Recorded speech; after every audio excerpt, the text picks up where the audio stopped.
नमस्कार दोस्तों, ऐसी मेरी परमपिता परमात्मा से प्रार्थना है कि आप सब सुखी हो, स्वस्थ हो, मस्त हो और मजे में हो। आज मैं आपकी सेवा में एक नया वीडियो लेकर हाजिर हुआ हूँ। वीडियो शुरू करने से पहले आपसे विनम्र विनती है कि अगर आपको मेरा ये वीडियो अच्छा लगे तो मेरा चैनल सब्सक्राइब कर देना और मेरा वीडियो लाइक व शेयर कर देना।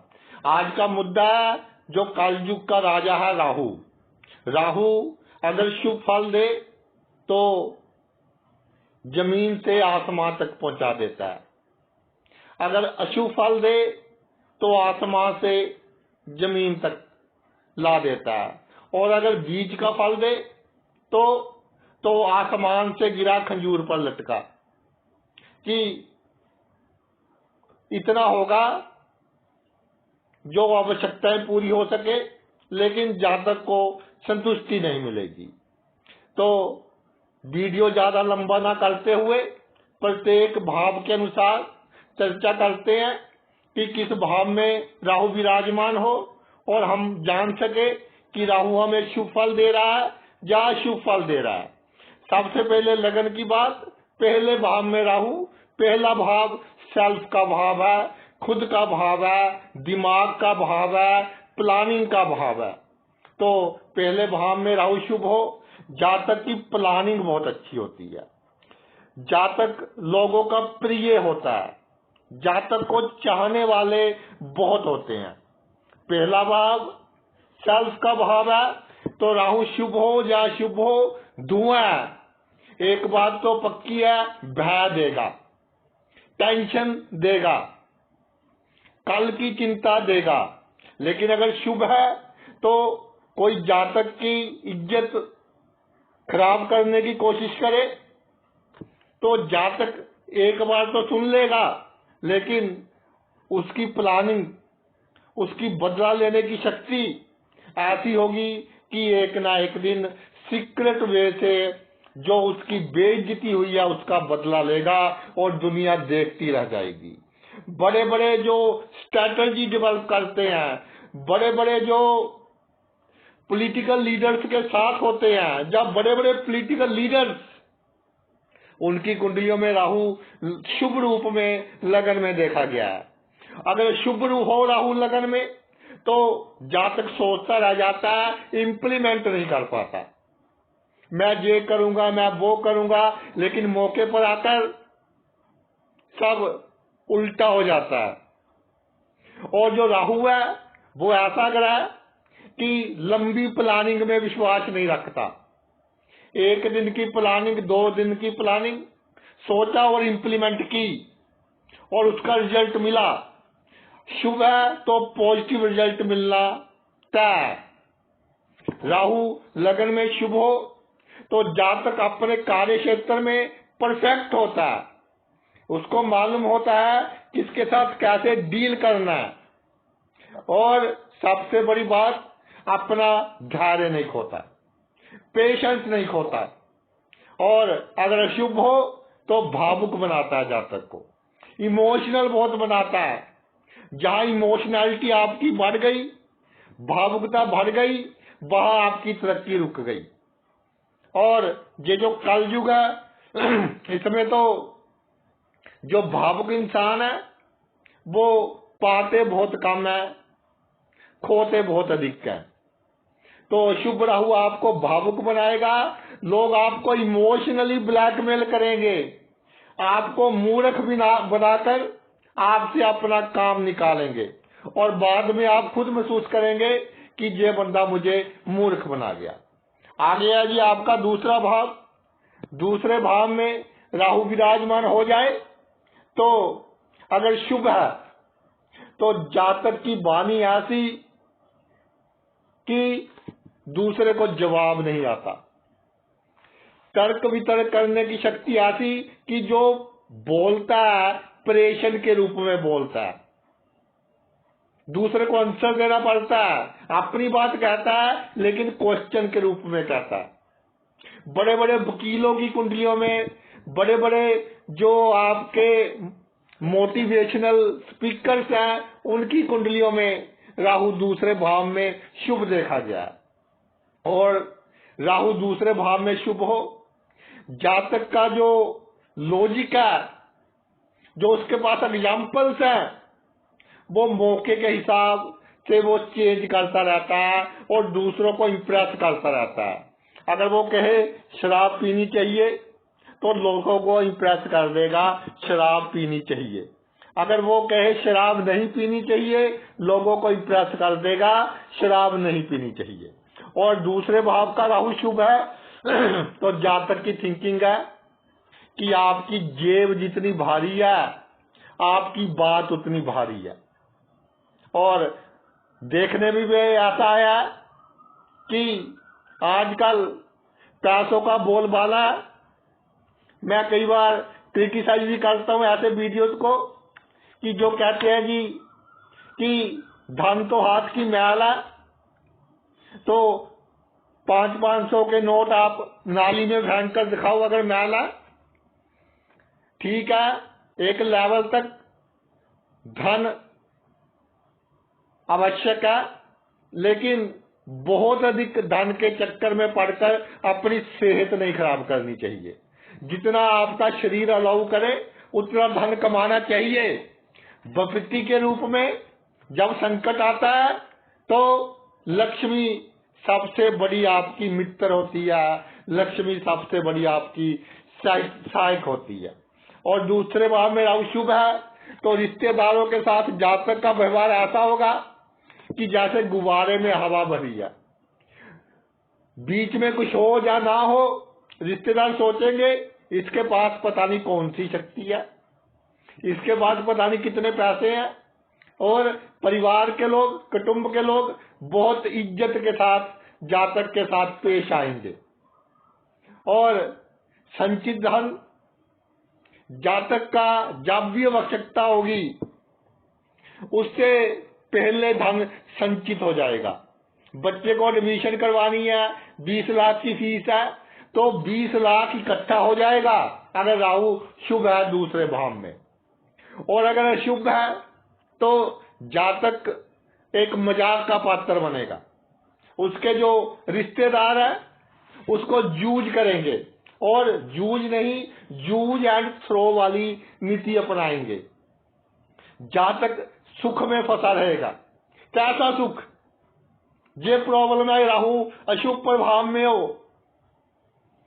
एक तो होता है कि हमने मेहनत की, सुख प्राप्त किया, और सुख प्राप्त करने के बाद और मेहनत कर रहे हैं, लेकिन कईयों का सुख का लेवल बहुत लोअर होता है, बहुत डाउन होता है। तो कुछ बंदे जहां गलियों में खड़े रहते हैं तो उनसे पूछा जाए कि भाई आप कोई काम धंधा कर लो, जहां टाइम आप खराब कर रहे हैं, तो उनके कईयों की मेंटालिटी ऐसी होती है कि जी सुंदर सुंदर चीजें देखने को मिलती है, तो इसमें वो अपना सुख ढूंढ रहे हैं।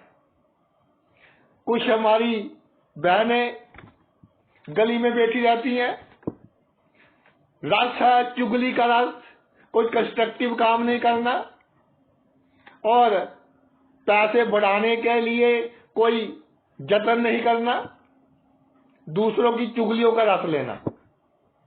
तो ये अशुभ राहु की पहचान है। और जातक के जो रिश्तेदार है, जातक के जो सखे संबंधी हैं, जातक को जूझ करते हैं। और एक बात और देखी गई है, राहु अशुभ हो तो जातक को बाहर का खाना खाने की आदत बहुत अधिक होती है, यानी कि घर में कम ही उनके, वो कहते हैं कि खाना पकता है, अधिक खाना बाहर से आता है। आज ही वर्षा हो रही है, बाहर से मंगवा लो, आज संडे है, आज मेहमान आ रहे हैं, तो ये जो मसालेदार, जो आजकल के मसाले हैं, आपको पता है कैसे है, अशुभ राहु का प्रभाव है कि जिनको उसका चस्का लग जाता है। और आपको मैं एक बात और बता दूं, जिनको पानी पतासे या गोलगप्पे, तरह तरह के पानी पीकर खाने की आदत है, उनका राहु कहीं ना कहीं अशुभ होता है, कहीं ना कहीं वो पैसे के मामले में ठीक मैनेजमेंट नहीं कर पाते। अगला जी आपका तीसरा भाव, तीसरे भाव में राहु। तीसरा भाव, जैसे हमारे पास गाड़ियां आ गई आजकल, तो पावर स्टेयरिंग होता है। हमने स्टेयरिंग घुमाया थोड़ा सा, बाकी अपने आप घूम जाता है। और जब स्पीड की एक लिमिट क्रॉस हो जाती है तो पावर स्टेयरिंग की शक्ति खत्म हो जाती है कि स्पीड अधिक है, अगर पावर स्टेयरिंग काम करेगा तो एक्सीडेंट होगा। तो तीसरे भाव का राहु पावर स्टेयरिंग, जो आपकी परिश्रम करने की दिशा है, आपके परिश्रम करने की दशा है, वो बिल्कुल सटीक होगी। जिम्मेदारी आप जो निभा रहे हैं बिल्कुल सही ढंग से निभाएंगे। जो आपके फर्ज हैं वो आप हंसते हंसते पूरे करेंगे। इसलिए समाज में आदरणीय होंगे, माननीय होंगे, सत्कारित होंगे, दूसरों की सहायता रिस्क लेकर करेंगे। ये बहुत बड़ी बात है। तीसरे भाव में राहु शुभ हो, जब किसी पर कोई विपत्ति हो, कोई झगड़े में फंस गया, पुलिस केस हो गया, कोर्ट कचहरी का मामला हो गया, जातक उसके साथ खड़ा रहता है साहस के साथ। इसलिए जातक को जब भी आवश्यकता होती है उसके साथ कंधे से कंधा मिलाकर खड़े रहने वाले बहुत से लोग होते हैं। और तीसरे राहु शुभ हो, गुप्त शत्रु, जो भी शत्रु करेगा गुप्त रूप से, समझ लो उसने पिछले जन्म का जातक का कर्जा देना है, देकर जाएगा, लेकर नहीं कुछ जा सकता। और अगर राहु अशुभ प्रभाव में तीसरे भाव में हो, सबसे बड़ी निशानी जातक के जो उसके भाई हैं, कजन्स हैं, सखे भाई हैं, वो जातक की तरक्की में प्रॉब्लम क्रिएट करेंगे। और जातक राजनीति के क्षेत्र में अधिक पैसे खर्च कर देता है। अगर राजनीति में जाना है, राहु अशुभ है, तो आपको एक लिमिट में जाना चाहिए, एक्टिवनेस एक लिमिट में रखनी चाहिए पॉलिटिक्स में, और बाकी दूसरा काम कीजिए, कोई बिजनेस कीजिए जिससे हमारे हर रोज कोई ना कोई आमदनी आती रहे। ये नहीं कि लोग कहते हैं जी प्रधान जी आगे, नेताजी आगे, इसी चक्कर में यही अहंकार आता है कि चार लोग नेताजी बोल देते हैं अपना काम निकलवाने के लिए। यह शुभ राहु की निशानी है कि लोगों के लिए जिंदगी निकाल दी, जब 48 ईयर की एज हुई तो देखा कि इतनी जिम्मेदारियां क्या करे, तो फिर पता चलता है कि दूसरों के लिए ही टाइम निकल गया, दूसरों के लिए ही लोगों से दुश्मनी ले ली, और अब ना इधर के रहे ना उधर के रहे।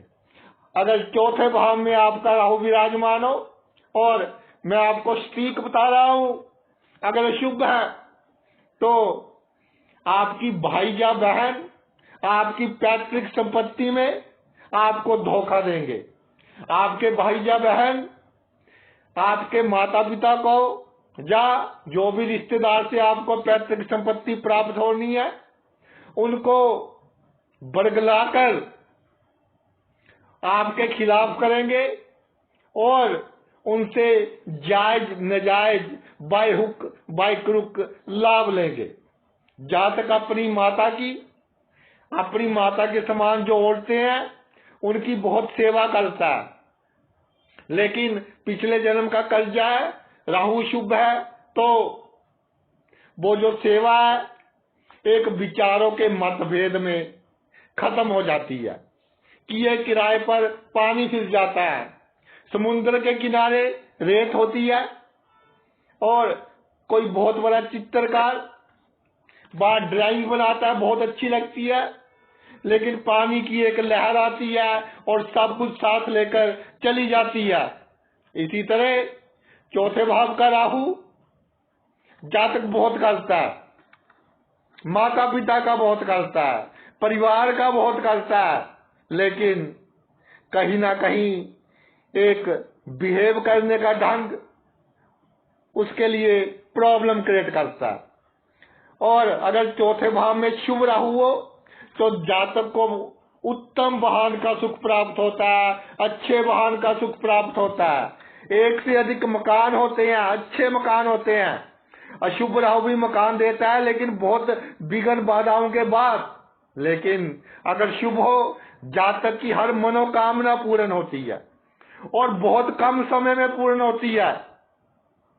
चौथा भाव कामनाओं का है, चौथा भाव मन की शांति का है, चौथा भाव छल कपट का है। अब अगर शुभ है तो छल कपट से लाभ होगा। अगर शुभ है, छल कपट से आप लोगों को ठग सकते हैं। अगर अशुभ है, छल कपट किया तो एक्शन कम होगा, रिएक्शन अधिक होगा। तो अगर राहु शुभ हो तो सबसे अच्छा फार्मूला ये है कि हाथ जोड़कर जीवन जीना शुरू कर दो कि भाई तू बड़ा मैं छोटा, अहंकार जीरो, ईगो जीरो, कोई तमन्ना नहीं, कोई कामना नहीं। जैसा मकान है, जब ईश्वर चाहेगा अच्छा बन जाएगा। कोई स्ट्रगल नहीं, तो राहु कुछ ना कुछ आपको अच्छा फल देना शुरू कर देगा। अगर आप स्ट्रगल करते रहोगे तो दल दल में बंदा जैसे फंसा होता है, जितना अधिक निकलने की कोशिश करता है उतना अधिक फंस जाता है, उसी तरह आपका हाल होगा। पंचम भाव का राहु, पंचम भाव का राहु अगर शुभ है तो इसकी एक निशानी पक्की है, जातक के पास सिर्फ एक लड़का होगा। लड़की हो या ना हो, लेकिन सिर्फ एक लड़का होगा। और अगर जातक ने अच्छे कर्म किए हैं पिछले जन्म के, मेहनत कम किया, पैसा अधिक आ गया, तो पहले लड़की होगी, बाद में लड़का होगा। ये शुभ राहु की निशानी है पंचम भाव में। पंचम भाव में शुभ राहु हो तो जातक जैसे वो गिरगिट होती है, अपना रंग बदल लेती है मौके के अनुसार, तो मौके के अनुसार अपना रंग बदल लेता है। गंगा गए गंगा राम, जमुना गए जमुना राम। आज इस मित्र से लाभ है, आज इस रिश्तेदार से लाभ है, तो उसकी जी हजूरी, और जब लाभ निकल गया तो तू कौन और मैं कौन। इसके अलावा प्रेम संबंध, प्रेम संबंध अगर शुभ है तो ऑपोजिट सेक्स से बहुत बड़ा लाभ देता है, और अपने जो पत्नी है या पति है उससे भी बहुत बड़ा लाभ देता है। लेकिन अगर अशुभ है तो ऐसा देखा गया है कि जातक का लाइफ पार्टनर, पति या पत्नी, वो कुछ ना कुछ, मैं तो इस बात को कम मानता हूं, लेकिन साइंटिफिकली कोई ऐसे केमिकल्स है कि जिससे जातक के दिमाग को सप्रेस किया जाए, ऐसे केमिकल देकर पति या पत्नी एक दूसरे को जो उसके कहने में नहीं है अपने कहने में कर लेते हैं। वो जो कहते हैं जी कुछ किया कराया, वो किया कराया नहीं होता, वो कुछ केमिकल्स दे देते हैं, तो उसका जो इफेक्ट है वो भुगतना पड़ता है। पंचम भाव का राहु शुभ है तो तर्क वितर्क करने का ढंग ऐसा कि दूसरों के पास जवाब नहीं है। लॉजिक के साथ जातक बात करता है, पूरे लॉजिक के साथ। और अगर राहु अशुभ है तो अधूरे लॉजिक के साथ बात करता है।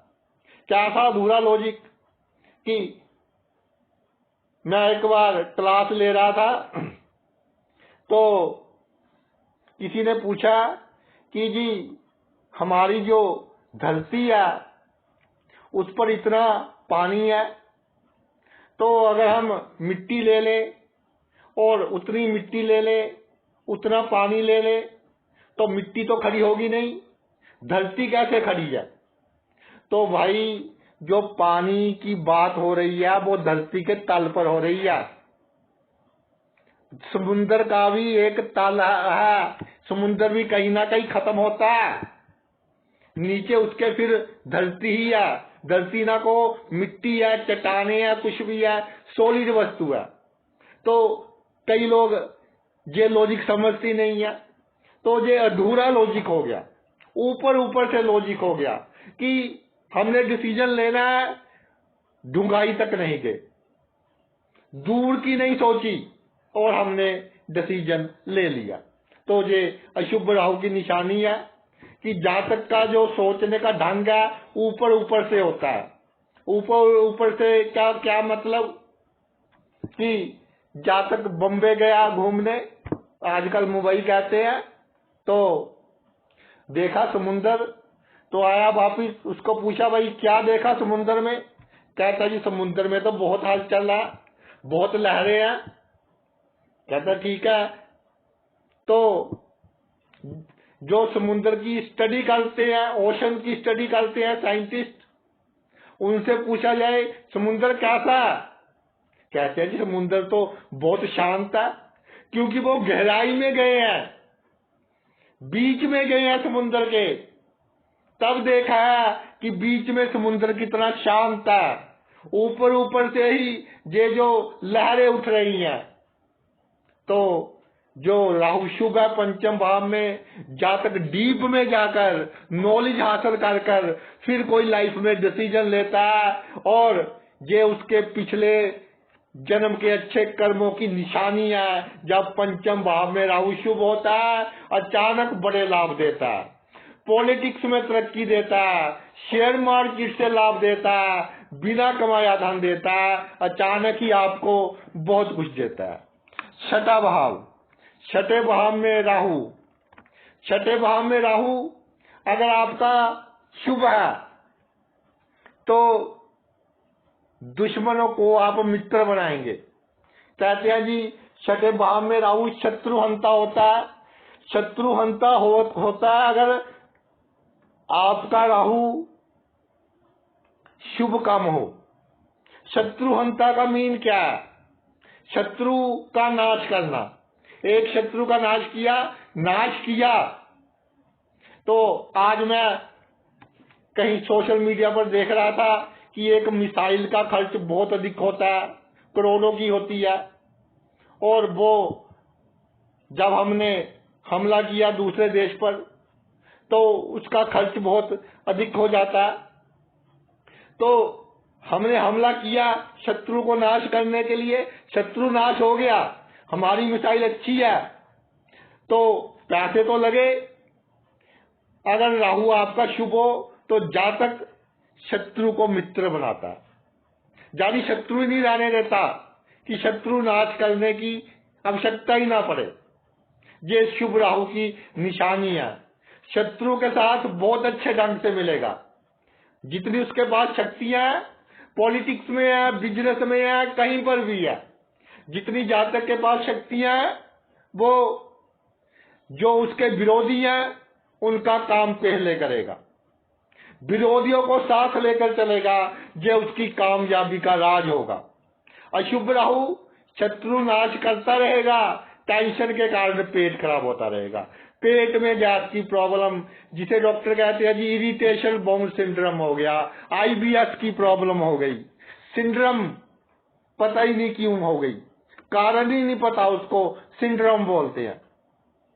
तो सिंड्रोम के कारण जातक कई बीमारियां लगा लेता है। और छठे भाव का राहु अगर शुभ है तो जातक अपने ढंग से, तरीके से, जो ननिहाल पक्ष के लोग हैं उनसे कोई ना कोई लाभ लेता रहता है। अगर अशुभ है तो चाहे कितने ही अमीर है जातक का ननिहाल पक्ष, ऐसी कोई ना कोई बात कर देता है कि जो उन्होंने देना था वो भी नहीं देते। और छठा भाव है ऋण का। अब जहां एक पॉइंट है कि राहु शुभ है तो जातक ऋण बढ़ा लेगा, और ऋण के बाद उसको फायदा बहुत होगा। बिजनेस के लिए अधिक ऋण लेगा, लग्जरी के लिए नहीं लेगा। अगर राहु अशुभ है तो जातक के पास 5 लाख है, 40 लाख की गाड़ी ले लेगा, 35 लाख का ऋण ले लिया, तो ये होता है कि साल बाद बैंक वाले गाड़ी उठाकर ले जाते हैं, यानी ऋण उतारने में प्रॉब्लम आती है। लेकिन अगर शुभ है तो ऋण जातक के लिए शुभ साबित होता है। और अगर शुभ है या शुभ है, ऋण लेने में प्रॉब्लम नहीं आने देता जी, क्योंकि अल्यूजन है, अच्छा या बुरा इसने करना है, शनि का एजेंट है, तो दिन दिलवा देता है, उसकी दिशा और दशा बदल देता है कि फल कैसा देना है। सप्तम भाव में राहु, सप्तम भाव एक बहुत इंपॉर्टेंट भाव है हमारी कुंडली का। दसम से दसम भाव है, चौथे से चौथा भाव है। भावत भाव के प्रिंसिपल से दसम भाव के गुण भी आ गए, चौथे भाव के गुण भी आ गए। दसम भाव आपका career, money from your profession, और सप्तम भाव में राहु शुभ है, तो आप कितनी भी कोशिश कर लो आपको धोखे मिलेंगे ही मिलेंगे। धोखे के कारण आपको नुकसान होगा ही होगा। प्रोफेशनल लाइफ में लोग आपका पैसा यूज करेंगे, एक दो बार ऐसा होगा ही होगा अगर राहु अशुभ है। पार्टनरशिप में कोई काम आप कर लो, P for partnership, P for problem, वो वाली बात शुरू हो जाएगी कि जब से पार्टनरशिप में काम शुरू किया तब से जीवन प्रॉब्लम बन गया। और अशुभ राहु बिना मतलब के कोर्ट केस, बिना मतलब का झगड़ा। आप गाड़ी चला रहे हैं रोड पर, पीछे से आकर किसी ने टक्कर मारी, टक्कर मारकर धौंस दिखा रहा है और फिर झगड़ा कर रहा है, तो ऐसे नाले वो कहते हैं कि चोर और चतुराई, ये अशुभ राहु की निशानियां हैं। अगर सप्तम भाव में है, अगर आपका सप्तम भाव में शुभ राहु है, तो सबसे पहली बात आपका जीवन साथी आपके साथ कंधे से कंधा मिलाकर चलेगा। और मुझे एक फिल्म याद आ रही है, नाम तो मैं भूल गया क्या था, कि किसी स्त्री के पति पर कोई रेप का केस, ऐसा केस पड़ गया, तो उस स्त्री ने अपने पति, वो वकील थी, और अपने पति के खातिर पूरे अपना जितना उसमें दम था, दम लगाकर केस लड़ा। तो ये ब्यूटी है, अगर सप्तम भाव में शुभ राहु है, कितना भी बुरा समय हो, आपका जीवन साथी आपके साथ खड़ेगा। सप्तम भाव में शुभ राहु पार्टनरशिप में जातक बहुत तरक्की करता है, और पार्टनरशिप में कोई बिजनेस हो, जातक ध्यान दे या ना दे, लेकिन तरक्की करनी आवश्यक है, जरूरी है और होती है। पिछले जन्मों का अच्छा फल सप्तम भाव का शुभ राहु जातक को देता ही देता है। और कोई कोर्ट केस कर ले, जब से उसने कोर्ट केस किया उसी दिन से उसके साथ ऐसी घटनाएं घटनी शुरू हो जाएंगी कि वो सोचता रहेगा कि ये क्या हो रहा है मेरी लाइफ में। राहु उसकी बुद्धि भ्रमित कर देगा। जो जातक पर कोर्ट केस करेगा जिसके सप्तम भाव में अशुभ राहु हो, और जो कोर्ट केस करेगा उस पर वो मुहावरा लागू होता है, विनाश काले विपरीत बुद्धि, तो उसका डाउनफॉल उसी दिन से शुरू हो जाएगा। आठवें भाव में राहु, आठवें भाव में राहु अगर शुभ है तो 40 साल की उम्र के बाद आपको कोई ना कोई दवाई खानी पड़ेगी। आप कहेंगे कि सर दवाई खिला रहे हो और दूसरी तरफ कह रहे हो राहु शुभ है, तो बड़ी बीमारी ना आए, इंस्टॉलमेंट्स में खर्चा करवा दिया तो इंस्टॉलमेंट्स में आपको दवा खिला रहा है, बड़ी बीमारी से बचाव कर रहा है।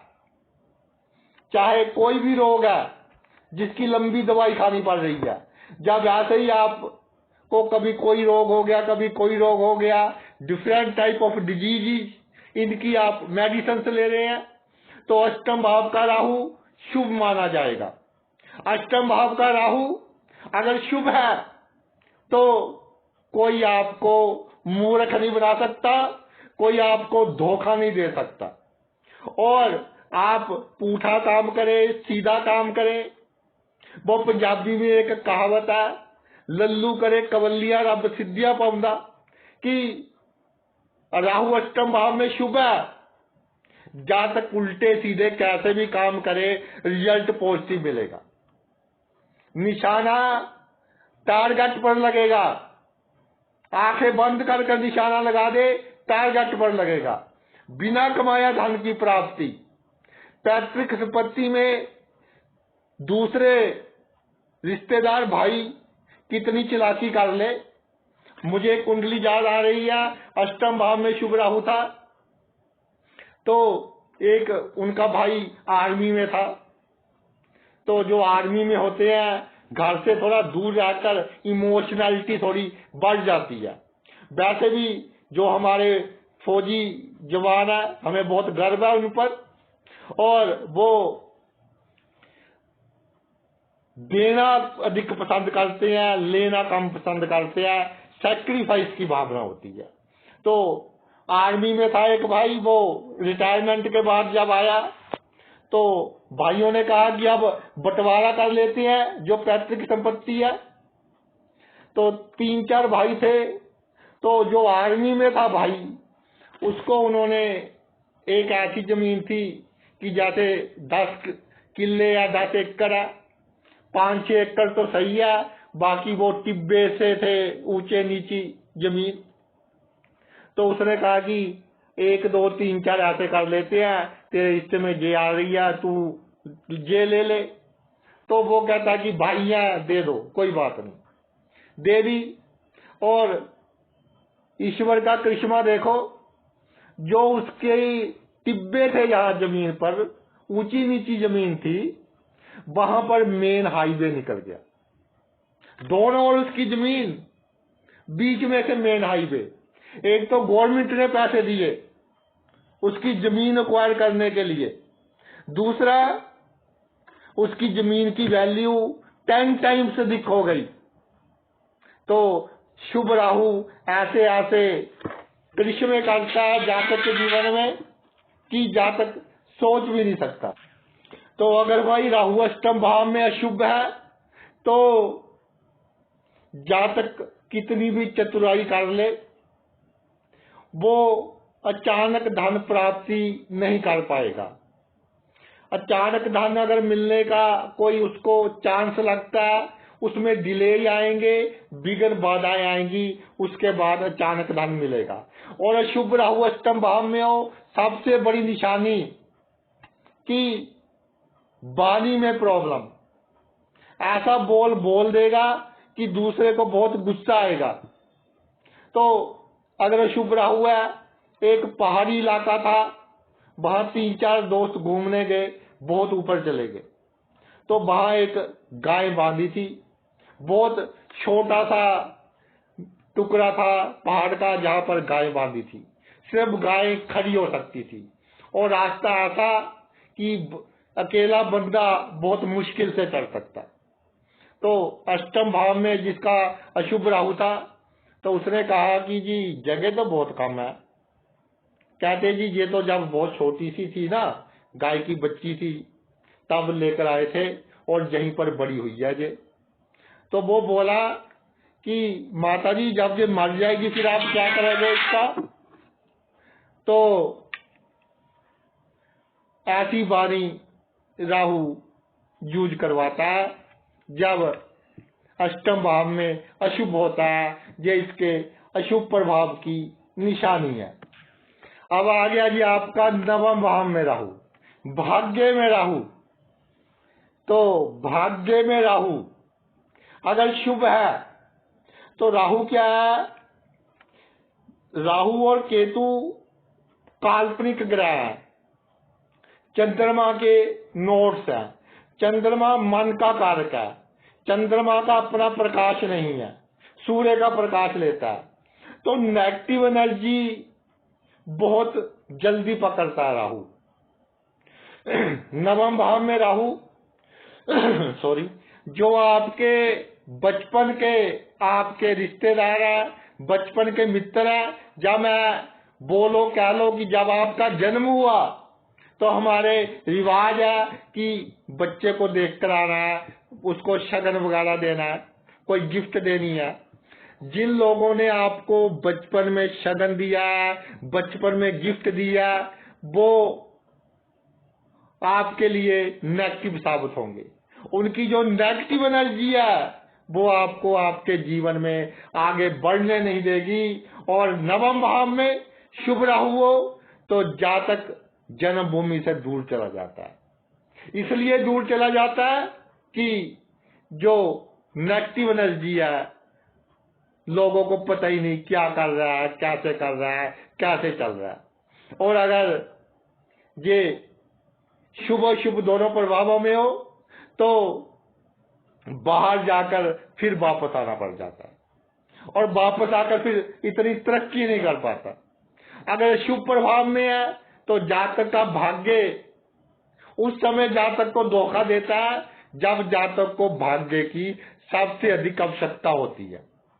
नवम भाव में राहु अशुभ हो तो जातक धर्म की बहुत बातें करेगा।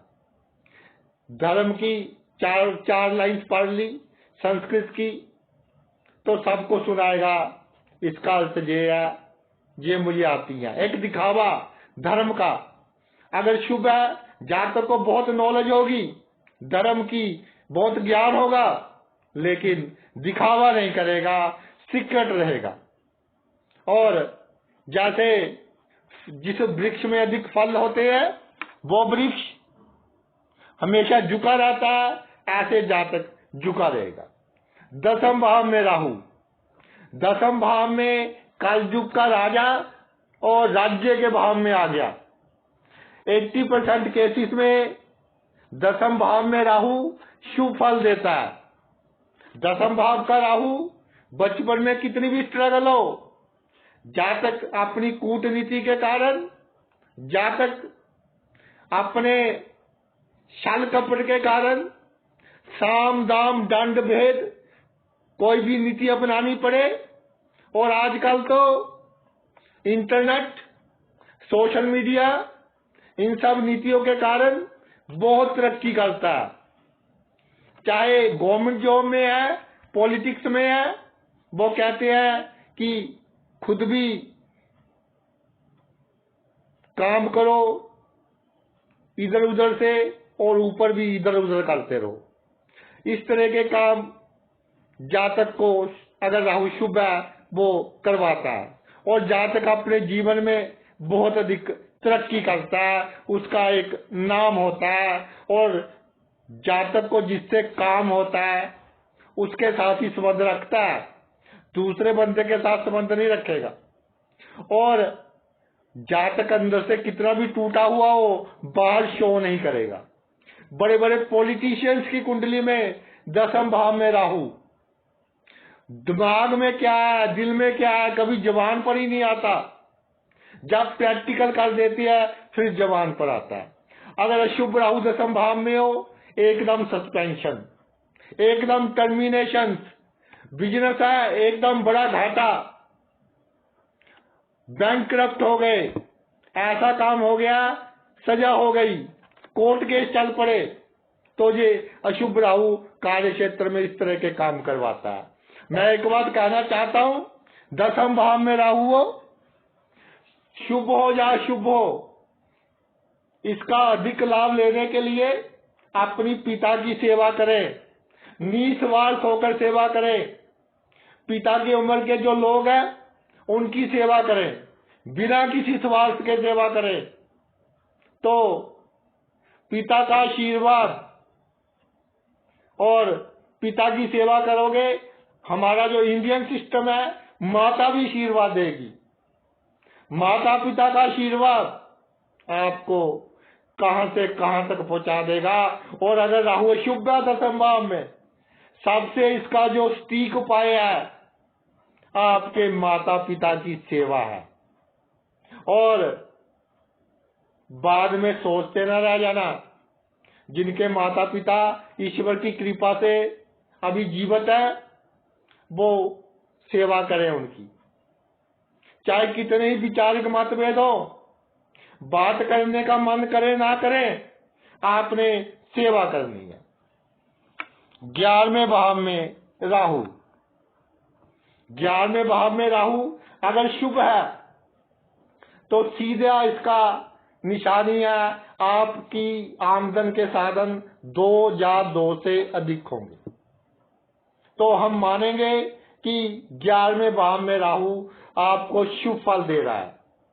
11वें भाव में राहु अगर शुभ है तो आपका एक लव अफेयर होगा और उससे आपको लाभ भी हुआ होगा। अगर अशुभ है तो लव अफेयर से आपको घाटा पड़ा होगा। अगर शुभ अशुभ दोनों प्रभावों में है तो लव अफेयर के कारण मानसिक चिंता हुई होगी, ना लाभ ना हानि। और मित्रों की संख्या, मित्र पता ही नहीं कैसे बन जाते हैं। यात्रा करते हुए मित्र बन गए, राह चलते हुए मित्र बन गए, किसी को एक बार मिले जातक का मित्र बन गया। ऐसे मित्र जातक के बहुत होते हैं।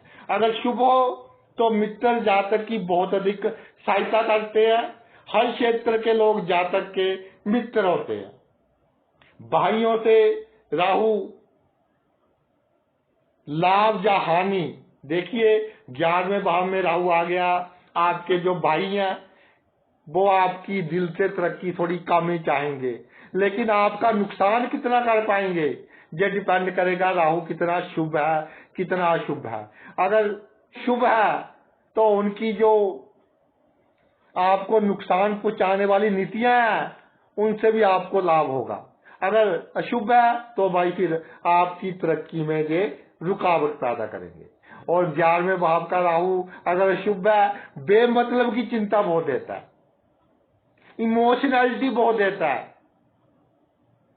और 11वें भाव में राहु हो, बाहर बैठकर ड्रिंक वगैरह ना करें, क्योंकि जब आप इमोशनल हो जाते हैं तो आपको पता ही नहीं क्या क्या बातें कर जाते हैं।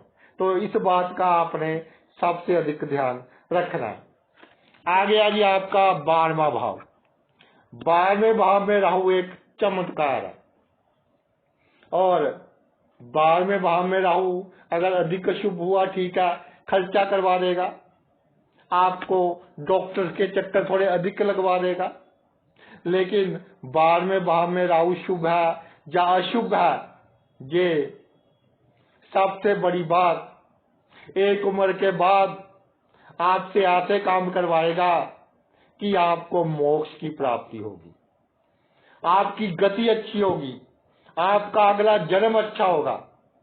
12वें भाव में राहु उस केस में आता है जब आपकी आत्मा कई शरीर भोग चुकी है और लगभग 1-2 शरीर ही बाकी रह जाते हैं।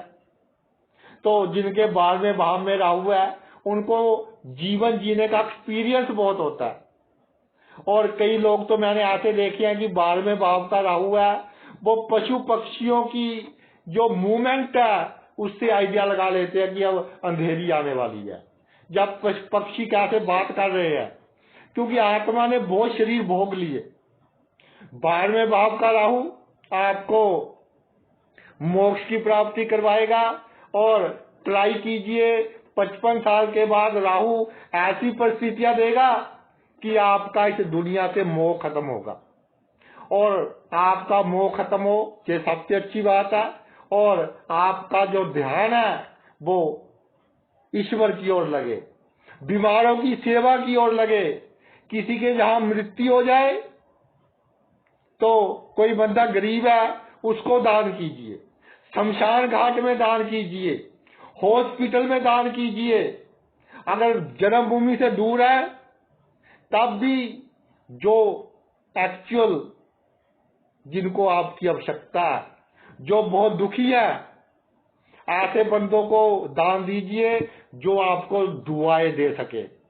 ऐसे बंदों का काम कीजिए जो आपको दुआएं दे सके, क्योंकि हमको वो बंदों का काम नहीं करना कि फ्यूचर में हमने उनसे कोई लाभ लेना है, हमने उनकी दुआएं लेनी है। वो दुआएं जो सीधी ईश्वर के दरबार तक जाती है और आपका मनुष्य जीवन सफल कर सकती है। तो भाई ये तो मेरा वीडियो था राहु शुभ या अशुभ के ऊपर। आपने अपना इतना कीमती समय निकाल कर ये वीडियो देखा, मैं तहे दिल से आपका आभारी हूँ। Thanks a lot.